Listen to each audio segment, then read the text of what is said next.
اور کہیں آپ کا بنایا ہوا پلان خدا کی تقدیر اور اس کی مرضی سے کچھ اگر مخالف ہوتا ہے تو آپ سمجھتے ہیں میں ناکام ہو گیا. اس دنیا میں کامیابی اور ناکامی کچھ نہیں ہے. آپ کچھ چاہ کر کے قدم آگے بڑھاتے ہیں, وہ چیز آپ کے ہاتھ آ گئی تو آپ کہتے ہیں کامیاب ہے. دراصل وہ آپ کو ملنے ہی والی تھی, وہ آپ کے رب نے آپ کی تقدیر میں لکھ چکا تھا. مقصد یہ ہے کہ اللہ رب العزت سے حسن ظن پیدا کرے. اللہ رب العزت سے حسن ظن پیدا کرے کہ یہ رب جو کچھ کر رہا ہے میری خاطر کر رہا ہے, میری ضرورت کی خاطر کر رہا ہے. مجھے آج دکھ رہا ہے, کل کا پتہ مجھے نہیں ہے. مجھے یہ معلوم ہے کہ آج میری کیا ضرورت ہے, لیکن میرے رب کی ذمہ داری ہے وہ کو آئندہ سالوں سالوں تک تمہاری ذمہ داری رب کے اوپر ہے. تم تو آج کچھ کہیں گے اور کل کچھ کہیں گے, آج کچھ مانگیں گے کل کچھ مانگیں گے. تو بہتر انسان وہ ہے جو خدا کی مرضی سے خوش ہو, خدا کے لائے ہوئے منصوبے سے خوش ہو, اللہ کی چیز سے یعنی روگردانی اس کی اگینسٹ جائے بغیر اس سے خوش ہو کہ واقعی بارش ہو رہی ہے. آپ کو پتا ہے کہ اگر بارش نہ ہو تو کتنے نقصان انسان کو ہوتے ہیں. اگر یہ دھوپ نہ نکلے, جو گرما کی سخت ترین دھوپ اللہ دیتے ہیں جس میں ہمارے گرمی کی وجہ سے پسینہ ٹپکتا ہے, ہمیں پریشانی ہوتی ہے. پتا ہے کہ اگر اتنا گرمی کا موسم آپ کو زمین کو نہ ملے, وہ گرمی کی تپش اگر نہ ملے تو آپ کا کیا حال ہوگا. یہ سورج نکلتا ہے میرے لیے, ڈوبتا ہے میرے لیے, یہ بارش برس رہی ہے میرے لیے اور یہ رکتی ہے میرے لیے. مجھے اگر یہ یقین ہو جائے کہ یہ میرا ہے تو میں بجائے گلے اور شکوے کرنے کے میں اس کی تیاری کرتا ہوں, اس کے لیے استقبال کرتا ہوں, خوش ہوتا ہوں. تو اللہ رب العزت نے قرآن پاک میں یہ بارش اور اس کے موسم اور اس کے نازل ہونے کے انعام کو مختلف انداز میں اللہ رب العزت نے بیان فرمایا. ملاحظہ فرمائے اللہ رب العزت پانی کی جو اہمیت بیان فرماتے ہیں, ارشاد فرماتے ہیں وَجَعَلْنَا مِنَ الْمَاءِ كُلَّ شَيْءٍ حَيٍّ أَفَلَا تُؤْمِنُونَ. ہم نے ہر زندہ چیز جس کے اندر حرکت ہے, ہر زندہ چیز کو ہم نے پانی سے پیدا کیا. کیا تمہیں اس پر یقین نہیں ہے؟ کیا تمہیں اس کا یقین نہیں ہے؟ پھر اللہ رب العزت فرماتے ہیں وَأَنزَلْنَا مِنَ الْمُعْصِرَاتِ مَاءً ثَجَّاجًا. معصرات یعنی نچوڑے ہوئے, معصرات کہتے ہیں. یہ معصرات اصل میں عصیر کہتے ہیں, نچوڑ کو, جوس کو کہتے ہیں عربی زبان میں عصیر. تو اللہ بادلوں کی مثال دے کر فرماتے ہیں یہ ایسے بادل جو تمہارے اوپر ہے گویا کہ اسے نچوڑ کر کے تمہارے پاس پانی بھی جاتے ہیں. وَأَنزَلْنَا مِنَ الْمُعْصِرَاتِ مَاءً ثَجَّاجًا. بہترین ٹھنڈا پانی بھیجتے ہیں. کتنے کریم ہے پروردگار. یہ جو پانی جو جتنی اس کی یعنی گرمی اور ٹھنڈک کے جس لیول سے یہ برس رہا ہے, اس سے تھوڑا ادھر یا ادھر ہو جائے تو ہمارا کیا حال ہوگا. اس ٹھنڈے پانی کے بجائے اگر آسمان سے گرم پانی برسنے لگے, آپ سوچ لیں ہم کیا برداشت کر سکیں گے. اللہ رب العزت فرماتے ہیں وَأَنزَلْنَا مِنَ الْمُعْصِرَاتِ مَاءً ثَجَّاجًا لِنُخْرِجَ بِهِ حَبًّا وَنَبَاتًا. کیوں یہ بارش نازل اس لیے کرتے ہیں تاکہ اس سے تمہارے جو بوئے ہوئے تمہارے بیج ہے, تمہارے مول کے زمین کے اندر جو ہے نباتات وہ پیدا ہو. اللہ رب العزت اور ایک جگہ فرماتے ہیں وَتَرَى الْأَرْضَ حَامِدَةً. ہم زمین کو دیکھ رہے تھے کہ زمین برباد ہو رہی تھی, ٹوٹ رہی تھی, پھوٹ رہی تھی, سوکھ گئی تھی, مر گئی تھی. فَأَنزَلْنَا عَلَيْهَا مِنَ الْمَاءِ. تو ہم نے اس کے اوپر پانی نازل کیا. تو یہ پانی زندگی دیتا ہے. وہ زمین اہتزت, یہ زمین کے اندر حرکت آئی. وَرَبَتْ, اور اس کے اندر سے سرسبزی اور شادابی نکلی. وَأَنبَتَتْ, اور پورے مولکے اور تمام جھاڑ چیزیں, ہر چیزیں تمہارے لیے اللہ رب العزت نے یہ بارش کے ذریعے نازل فرمایا. تو عزیزان گرامی, اللہ رب العزت نے بارش کے جو نظم رکھا تھوڑا اب غور فرمائے. یہ موقع ہوتا ہے اللہ کی شان کو پہچاننے کا. آسمان کو دیکھیں, مولا اتنا پانی کا ذخیرہ آخر کہاں ہے جو آپ اتنا برسا رہے ہیں, ہمیں زمین میں رکھنے جگہ نہیں. کیسا نظم اللہ نے فرمایا قرآن میں. اللہ نے اس لیے فرمایا کہ وہ انزلنا, اللہ رب العزت قرآن میں فرماتے ہیں کہ ہر چیز کو اس کے مقدار میں اللہ رب العزت نے نازل فرما دی. جتنی آپ کو ضرورت ہے اللہ نے نازل کر دی ہے. یہ زمین ہے, زمین کے اندر پانی کا جتنا حصہ ہونا ہے اللہ نے نازل فرما دیا. تقریباً یہ پوری دنیا میں 3 حصے پانی رکھا اور 1 حصہ زمین رکھا. یہ پانی پہلے نازل ہو چکا ہے, یہ پانی پیدا نہیں ہوتا, ہو چکا ہے. اللہ نے پوری قیامت تک جتنی انسانیت ہے ان کو استعمال ہونے والا پورا پانی اللہ نے زمین میں رکھ دیا. پھر اب یہ نازل ہونے والا پانی کیا ہے؟ لاکھوں سال سے دنیا میں پانی محفوظ ہے, اس کو اس کے انداز میں محفوظ کیا. سمندروں میں پانی محفوظ ہے.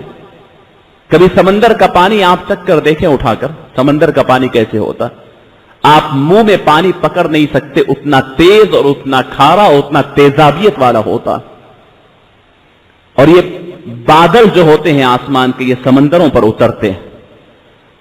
ان کا کام یہی ہے سمندروں پر اترنا اور اپنے اندر پانی کو سمیٹنا اور لے کر کے اڑنا. یہ بادل اترتے ہیں سمندروں کے اوپر اور پھر وہی سمندر کا کھارا اور تیزابیت والا پانی لے کر کے اڑتے ہیں. یہ سمندر کے اندر پانی ہزاروں سال سے انتظار میں ہے انسانوں پر برسنے کے لیے. سمندر میں اللہ نے میٹھا پانی کیوں نہیں رکھا؟ سمندر میں تیزابیت والا کھارا پانی کیوں ہوتا ہے؟ اس لیے ہوتا ہے کہ میٹھے پانی کو آپ رکھ کر کے دیکھیں تھوڑی دن کے اندر خراب ہو جاتا ہے, اس میں کیڑے پڑ جاتے ہیں, اس کے اندر ایک قسم کا تعفن آ جاتا ہے. یہ پانی کے اندر تیزابیت اللہ نے رکھی ہے. یہ پانی کا محفوظ پانی رہتا ہے, اپنی کیفیت میں برقرار رہتا ہے, اس کے گاڑا نہیں ہو جاتا, اس کی سیلانیت برقرار رہتی ہے. اس کو اتنا کھارا اللہ نے بنایا ہے کہ یہ خراب نہیں ہوتا. لیکن اب انسان وہ پانی کو استعمال بھی نہیں کر سکتا جب تک کہ وہ میٹھا نہ ہو.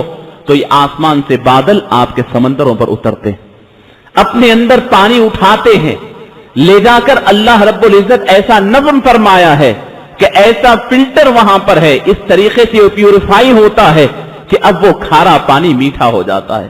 سمندر سے پانی لے کر کے آپ استعمال کریں تو بیمار ہو جائیں گے, صحت بگڑ جائے گی.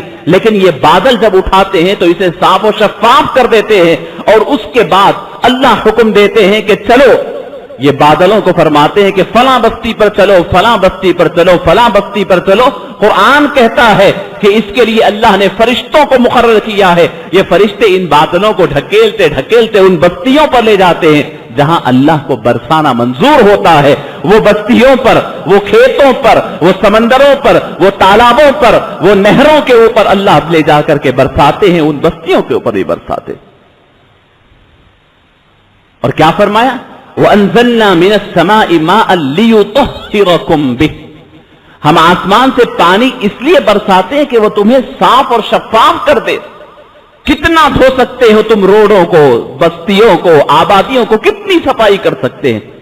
یہ خدا کی برسات آتی ہے بڑی تیزی کے ساتھ, پورے بیماریوں کو, تعفن کو, ہر چیز کو بڑی تیزی سے بہا لے جاتی ہے. کاش ہم اس کو محسوس کر سکیں اور اس کا صحیح فائدہ اٹھا سکیں. اللہ رب العزت یہ صاف و شفاف پانی برسا رہے ہیں. آپ تصور کریں کہ وہی سمندر کا تیزابیت والا اگر کھارا پانی برس جائے تو کیا کریں؟ کتنا اللہ کا کنٹرول ہے. ایسا پانی آپ صاف اور شفاف بہترین میٹھا پانی برسا رہے ہیں. کہیں اس پانی کے اندر کسی قسم کے جراثیم آ جائے یا کیڑے والا پانی برس جائے, یہ بھی ممکن ہے نا. لیکن کبھی آپ نے سنا ہے؟ کتنا نظم اللہ فرماتے ہیں. انسان کو احساس چاہیے کہ رب العالمین کتنا بڑا نظم فرماتے ہیں. اور یہ فرمایا اللہ رب العالمین وَيُنَزِّلُ عَلَيْكُم مِّنَ السَّمَاءِ مَاءً لِيُطَهِّرَكُم بِهِ. ہم نے آسمان سے تمہارے اوپر پانی تمہیں پاک کرنے کے لیے, صاف کرنے کے لیے, شفاف کرنے کے لیے نازل کرتے ہیں. اور فرماتے ہیں وَأَنزَلَ لَكُم مِّنَ السَّمَاءِ مَاءً فَأَخْرَجْنَا بِهِ ثَمَرَاتٍ رِزْقًا لَكُمْ. تمہاری غذا کا انتظام اسی پانی پر ڈیپینڈ ہے. ایک پانی کا بوند ہی ہے, یہ پانی ہی ہے, زمین میں جاتا ہے تو یہی پانی کے اللہ کی قدرت دیکھیں کہ جس جھاڑ کو لگتا ہے وہ جھاڑ کو الگ پھل دیتا ہے. پانی وہی ہے جس کی وجہ سے جھاڑ پڑ رہا ہے. اگر وہ آم کے جھاڑ کو لگے تو آم دے گا. پانی وہی ہے. ایک پھل کے اندر آم کا مزہ, کسی میں جام کا مزہ, کسی میں انار کا مزہ, کسی میں کسی چیز کا مزہ. اللہ فرماتے ہیں دیکھو ملنے والے لکوڈ تو سب کو سیم ہے لیکن مزے سب کے جدا جدا ہے. اللہ رب العزت فرماتے ہیں وَأَرْسَلْنَا الرِّيَاحَ لَوَاقِحَ فَأَنزَلْنَا مِنَ السَّمَاءِ مَاءً فَأَسْقَيْنَاكُمُوهُ وَمَا أَنْتُمْ لَهُ بِخَازِنِينَ. جو ہمارا آج کا مسئلہ ہے وہ اللہ نے بیان فرمایا. وَأَرْسَلْنَا الرِّيَاحَ لَوَاقِحَ, ہم ہواؤں کو بھیجتے ہیں یہ بادلیں دے کر. فَأَنزَلْنَا مِنَ السَّمَاءِ مَاءً, تو ہم آسمان سے پانی برساتے ہیں. فَأَسْقَيْنَاكُمُوهُ, تاکہ تمہارے حلق تر ہو جائیں, تمہارے پیڑ بھر جائیں. وما انتم لہو بخازنین, لیکن تمہارا یہ معاملہ ہے کہ تم اس کو جمع کر کے بھی نہیں رکھ سکتے, تم اسے محفوظ بھی نہیں رکھ سکتے. یہ اللہ کا عذاب نہیں ہے, یہ اللہ کی یہ موسم ہے, موسمی بارشیں ہوتا ہے. یہ الگ بات ہے کہ میرے پاس خدا کی رحمت کو رکھنے کے لیے جگہ نہیں, جمع کرنے کے لیے جگہ نہیں, تو میں پریشان, میری بستی کے لوگ پریشان. اگر انتظام میرے پاس ہوتا تو کئی سال میں, 5 سال میں, 10 سال میں اللہ ایسی بارش نازل فرماتے ہیں تاکہ آپ کے پاس کئی سالوں کا ذخیرہ ہو جائے. پھر ہر سال تو نارمل بارش ہوتی ہے, جو ریگولر ہے وہ تو ہوتی ہے. یہ 5 10 سال میں اللہ بندے پر ظلم نہیں فرماتے, یہ بندہ اپنے آپ سے ظلم کرتا ہے. اللہ فرماتے ہیں وَهُوَ الَّذِي أَنزَلَ مِنَ السَّمَاءِ مَاءً لَكُم مِّنْهُ شَرَابٌ وَمِنْهُ شَجَرٌ فِيهِ تُسِيمُونَ. وہی ذات عالی ہے جو آسمان سے پانی نازل فرماتا ہے, تمہارے لیے نازل فرماتا ہے. انزلنا من السماء ماء لکم, تمہاری خاطر نازل فرماتا ہے, کچھ اور نہیں. منہ شراب, اسی سے تمہارا پینا ہے. ومنہ شجر, اور اسی سے تمہارے درخت ہے. اور ایک جگہ فرماتے اللہ رب العزت وَهُوَ الَّذِي أَنزَلَ مِنَ السَّمَاءِ مَاءً لَكُم مِّنْهُ شَرَابٌ وَمِنْهُ شَجَرٌ فِيهِ تُسِيمُونَ. اور ایک جگہ فرماتے ہیں وَضَرَبَ لَهُم مَثَلَ الْحَيَاةِ الدُّنْيَا كَمَاءٍ أَنزَلْنَاهُ مِنَ السَّمَاءِ فَاخْتَلَطَ بِهِ نَبَاتُ الْأَرْضِ. انسان کی زندگی کی مثال دے کر رب العالمین فرماتے ہیں کہ دنیا کی مثال ایسی ہے جیسے آسمان سے پانی نازل ہوتا ہے, اور یہ پانی جب زمین میں آتا ہے, زمین میں آ کر کے اس کے ذریعے ایک ہری بھری یعنی سرسبزی اور شادابی آتی ہے, اور اس کے بعد انسان اپنی ضرورتوں کے مطابق اسے استعمال کرتا ہے. اور پھر ہوائیں چلتی ہے تو وہ جتنی کھیتی باڑی تھی وہ ختم ہو جاتی ہے. انسان کی زندگی کی مثال بھی ایسی ہی کھیتی کی طرح ہے, ایک کھیتی آئے گی اور دوسری جائے گی, ایک آئے گی اور دوسری جائے گی. یہی حال انسان کی زندگی کا ہے. پھر اللہ رب العزت فرماتے ہیں وَأَنزَلْنَا مِنَ السَّمَاءِ مَاءً بِقَدَرٍ فَسَلَكْنَاهُ فِي الْأَرْضِ وَإِنَّا عَلَى ذَهَابٍ بِهِ لَقَادِرُونَ. یہ بہت بڑی بات اللہ نے فرمایا, جو میں نے پہلے ذکر کیا کہ اللہ پورے زمین کے اوپر انسان کی ضرورت کے مطابق پانی نازل کر چکے ہیں. فرمایا وَأَنزَلْنَا مِنَ السَّمَاءِ مَاءً, ہم نے آسمان سے پانی نازل کیا ہے بِقَدَرٍ, جتنی لمٹ ہے اتنا نازل کیا, اور فَسَلَكْنَاهُ فِي الْأَرْضِ, اور اسے زمین میں جاری کر دیا. کھارے پانی سمندر میں ہے, آسمان سے نازل ہونے والا یہ پانی نالوں میں, ندیوں میں, تالابوں میں, کنٹوں میں, بولیوں میں, یہ تمام میں جمع. پھر زمین جو جذب کرتی ہے وہ آپ کے بولیوں کے لیے, آپ کے بوریوں کے لیے جمع. اللہ نے بڑا نظم فرمایا اس پانی کا, جو بڑی آسانی سے ہمیں مہیا ہوتے ہیں. اور کیا فرمایا, ایک جملہ اور فرمایا, جتنے اہتمام سے ہم نازل کرتے ہیں نا, وَإِنَّا عَلَى ذَهَابٍ بِهِ لَقَادِرُونَ, اسے 1 منٹ میں ختم کرنے پر بھی ہم قدرت رکھتے ہیں.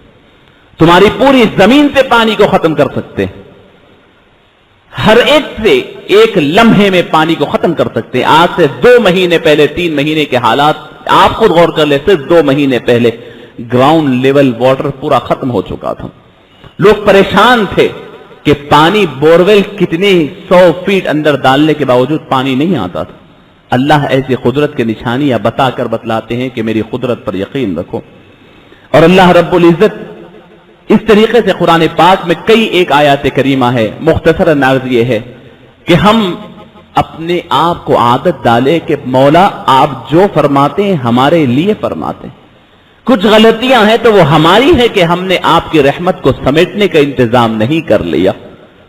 تو آپ اس سے خوش ہوں گے. ضرور بہت ساروں کے پلانز، بہت ساروں کے پروگرامز، بہت ساروں کے تقریبات متاثر ہو رہے ہوں گے، لیکن یہ آپ کی اپنی مرضی تھی. خدا عز و جل پوری کائنات کو دیکھتے ہیں، پوری مخلوق کو دیکھتے ہیں.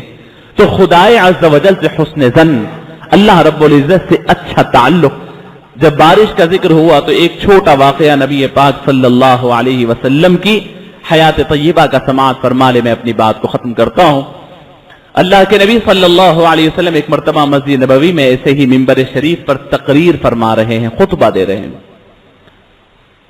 باب عمر سے، حضرت عمر کا جس جگہ مکان تھا اس مقام سے ایک صحابی اندر داخل ہوتے ہیں اور داخل ہو کر بیچ مجمع میں ٹھہر جاتے ہیں اور اپنے ہاتھ اٹھا کر اللہ کے نبی صلی اللہ علیہ وسلم سے کچھ کہنا چاہتے ہیں. نبی پاک صلی اللہ علیہ وسلم خاموش ہو گئے تو انہوں نے کہا کہ یا رسول اللہ، مدینے میں قحط سالیاں بہت بڑھ گئی ہیں.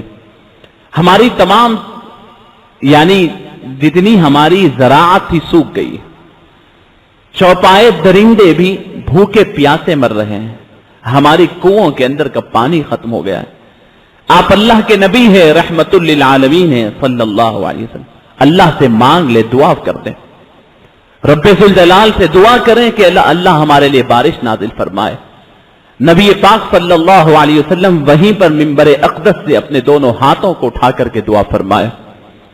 اور دعا فرمانا تھا کہ آپ منبر سے اترنے سے پہلے، صحابہ فرماتے ہیں کہ ہم مسجد میں داخل ہوئے تو بڑی چلچلاتی دھوپ تھی، اور جب ہم مسجد سے نکل رہے تو پتہ نہیں کہ آسمان سے بادل کہیں سے آئے اور اتنی بارش ہونے لگی کہ پھر دوسرا جمعہ آیا، مسلسل 8 روز تک بارش ہونے لگی. دوسرا جمعہ آیا تو پھر اللہ کے نبی صلی اللہ علیہ وسلم ویسے ہی منبر شریف پر ٹھہرے ہیں. پھر وہی صحابی اندر داخل ہوتے ہیں، پھر اپنے دونوں ہاتھ اٹھا کر کہتے ہیں یا رسول اللہ، اپنے کریم پروردگار سے فرما دیجئے کہ اب بس ہے یہ پانی، ہم اللہ کی رحمت کے زیادہ جمع کر بھی نہیں سکتے. اللہ سے دعا کر دیں کہ یہ پانی ہمارے لیے روک دیں، اللہ کی رحمت کو ہمارے سے یعنی یہ بارش روک دیں. نبی پاک صلی اللہ علیہ وسلم نے اس وقت ایک دعا فرمائی. وہ دعا آپ کو سکھا رہا ہوں، وہ اصل ہے. اللہ کے نبی صلی اللہ علیہ وسلم نے دعا یہ فرمائی، اردو میں یاد رکھے، پروردگار یہ بارش نازل فرمائیے لیکن ہمارے اطراف آبادیوں کے باہر نازل فرمائیے، تالابوں میں نازل فرمائیے، کنڈوں میں نازل فرمائیے. یہ دعا فرمائی. بس یہ دعا کرنا تھا. صحابہ فرماتے مسجد سے باہر نکلے تو ہمیں محسوس ہی نہیں ہوا کہ ابر ہمارے اوپر تھا، لیکن ہم دیکھ رہے تھے کہ یہ بالکل اللہ کے نبی صلی اللہ علیہ وسلم کی دعا کا اثر تھا کہ مدینے کی آبادیوں کے اندر مکمل طور پر صاف ہے آسمان، لیکن بارش آبادیوں کے باہر برس رہی ہے. تو دعا سکھایا، اللہم حوالینا ولا علینا، اے اللہ ہمارے آبادیوں میں اتنی بارش کافی ہے، آزو بازو آپ بارش نازل فرمائی، حوالینا ولا علینا. بہرحال عزیزان گرامی، آج کے اس موقع کے لحاظ سے تو چند ضروری، جیسے میں نے ابتدا میں ذکر کیا کہ موجودہ ملکی تناظر اور حالات کے مناسبت سے چند ضروری باتیں آپ سے کرنی تھی، لیکن یہ بارش کے موسم کے لحاظ سے میں نے بارش کے اوپر اور پانی اور اس کی اہمیت کے اوپر قرآن پاک کے حوالے سے چند باتیں ذکر کی. 2 منٹ آپ سے لینا چاہتا ہوں. موجودہ ملکی تناظر میں کئی جہاں پر حالات یعنی ہمارے لیے چیلنجز درپیش ہیں، اس میں 2 بڑی اہم چیزیں فی الوقت ہمارے پیش نظر ہیں. نمبر 1، جہاں پر آپ جانتے ہیں کہ اس دنیا کے اندر اللہ جسے چاہے حکومت دیتا ہے اور جسے چاہے چھینتا ہے، اس کے اندر اللہ کی بڑی مصلحت ہوتی. تو موجودہ حکومتیں جو ہندوستان میں چل رہی ہے وہ مسلمانوں کی واقعی کوئی ہمدرد نہیں ہے، وہ کوئی محبت کرنے والی نہیں. ان کی اپنا ایک پلان ہے ان کی زندگی کا. اس لحاظ سے 2016 ایجوکیشن پلان انہوں نے لانچ کیا ہے، انہوں نے جاری کیا ہے، انٹروڈیوس کرایا ہے 2016 ایجوکیشن پلان. دانشوران ملت کا کہنا یہ ہے کہ وہ پلان مسلمانوں کے مستقبل کے لیے جو خاص طور پر ایجوکیٹڈ ہے، مسلمانوں میں تعلیم کے شوقین ہیں، جو بڑے بڑے کرسچن مشنریز اور بڑے بڑے اسکولز میں ایڈمیشن دلا کر کے پڑھانا چاہتے ہیں، وہ لوگ اس پلان کو ابھی سے نظر میں رکھیں اور اس کے جو نقصانات اور دور رس نتائج جو یہ لوگ اخذ کرنا چاہتے ہیں، مسلمان اس سے حتی المقدور اپنے آپ کو بچانے کی کوشش کریں۔ یہ تفصیلی طور پر اس کے مباحث آئندہ آئیں گے، اس کے لیے سیمینارز ہوں گے، جو کچھ بھی اس کے لیے ہوں گے۔ میں درخواست کرتا ہوں کہ یہ گوگل پہ جا کر اگر آپ سرچ کریں 2016 ایجوکیشن پلان، یہ RSS کی جانب سے بنایا ہوا ہے۔ ہر مسلمان جو جانتا ہے اسے پڑھ کر اپنے آپ کو اس سے کیسے محفوظ رکھ سکتا ہے، انفرادی طور پر یا اجتماعی طور پر، اس کے اندر اپنے آپ کی فکر کرے۔ دوسرا اہم ترین مسئلہ جو سپریم کورٹ میں زیر دورہ ہے وہ کامن سول کوڈ، یکساں civil code, uniform civil code کا ہے۔ اس کے متعلق بھی بڑے بڑے کانفرنسز ہو رہی ہیں اور اس کے متعلق بھی اجتماعات ہو رہے ہیں، شعور بیداری مہم چل رہی ہے، اور ہر آدمی اپنے لیول پر ہر ذمہ دار قوم کا اپنے لیول پر کوشش کر رہا ہے۔ میری درخواست ہے آپ حضرات سے، ایک مختصراً، ہر آدمی اپنے لیول پر کوشش کر رہا ہے، لیکن میں ایک بات آپ سے کہہ دوں کہ امت محمدیہ کسی ایک خاص طبقے کی وجہ سے محفوظ نہیں ہے۔ شریعت اسلامیہ کی حفاظت کوئی امت کا خاص طبقہ نہیں کر سکتا۔ کامن سول کوڈ کا مطلب یہ ہے کہ ہندوستان میں ایسا قانون، سول قانون ایسی قائم کر دی جائے جس میں ہر ایک کا لا ایک ہی ہو، ہر ایک کی شادی کے مسائل ایک ہی ہو، نکاح طلاق کے مسائل ایک ہی ہو، یعنی مسلمان ہندو رواج کے مطابق یا جو بھی لا ہوگا اس کے مطابق شادی اور اپنے طلاق وغیرہ کرے۔ سوال یہ پیدا ہوتا ہے کہ آپ کو اس کی ضرورت کیوں پڑ رہی ہے؟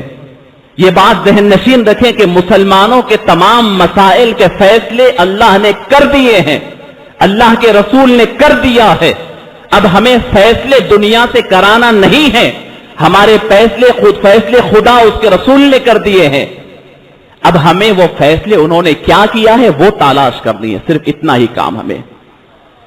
دنیا کی حقیر مفادات کی خاطر، اپنے مخالف کو ذلیل کرنے، اس کو تکلیف دینے کی خاطر ہم شریعت کی بات کو مانے بغیر فتوے حاصل کرنے کے بعد اگر عدالتوں کے کھٹکے مارتے رہیں گے تو پھر سوچئے کہ ہمارے مستقبل اور ہماری تقدیریں انہی لوگوں کے ہاتھوں میں لٹکتی رہے گی، وہ ہمیں ڈراتے رہیں گے، پریشان کرتے رہیں گے۔ سنیں، یہ یکساں سول کوڈ کا مسئلے کا حل یہی ہے کہ امت مسلمہ جاگ جائے اور اپنی شریعت کی آپ حفاظت کرے۔ خواہشات کی پیروی کرنے والوں کو عدالتوں کے دروازے کھٹکھٹانی پڑتی ہے، اور جو اللہ اس کے رسول کی مانتے ہیں، تقدیر پر بھروسہ کرتے ہیں، وہ اللہ اس کے رسول کے فیصلے کو مان کر، چاہے ان کے حق میں سمجھ میں آئے یا نہ آئے، خود اپنی زندگی آپ گزارتے ہیں۔ ایسا بہت کچھ ہوا ہے، نہ عدالتیں آپ کو کچھ کر سکتی ہے، نہ کوئی آپ کو کچھ بگاڑ سکتا ہے، اگر آپ اللہ کا دامن مضبوطی سے پکڑیں۔ یہی خلاصہ ہے۔ یکساں سول کوڈ کی مخالفت کے لیے بہت ساری تنظیمیں کام کر رہی ہیں، اللہ ان کے کام میں مدد دے، لیکن ہم عوام یہ کر سکتے ہیں کہ اپنے آپ میں شعور بیدار کر اپنے فیصلوں کو اپنے علماء کے پاس حل کریں۔ یہ اس کا سب سے اہم ترین اور بنیادی طور پر یہ ہمارا مقصد حاصل ہوگا۔ ایک کانفرنس 25 سپٹمبر کو خلوت میں ہونے والی ہے، اسی عنوان کے اوپر ہم پتہ تو کریں کہ یہ کیا چیز ہے اور کیا ہم کو اس سے حالات کیا اس سے ہمیں ہماری زندگی پہ اثرات مرتب ہوں گے۔ اپنی قوم کے بڑے بڑے رہنما اور قائدین وہاں پر جمع ہوں گے اور ضروری اس کے اوپر آپ کو ہدایات دیں گے۔ میری درخواست ہے کہ اس اہم مسئلے کو سننے اور اس کے بارے میں شعور بیدار ہونے کے لیے آپ حضرات ضرور شرکت فرمائیں اور استفادہ کریں اور اپنے شعور کو بیدار رکھیں۔ وآخر دعوانا الحمد للہ رب العالمین۔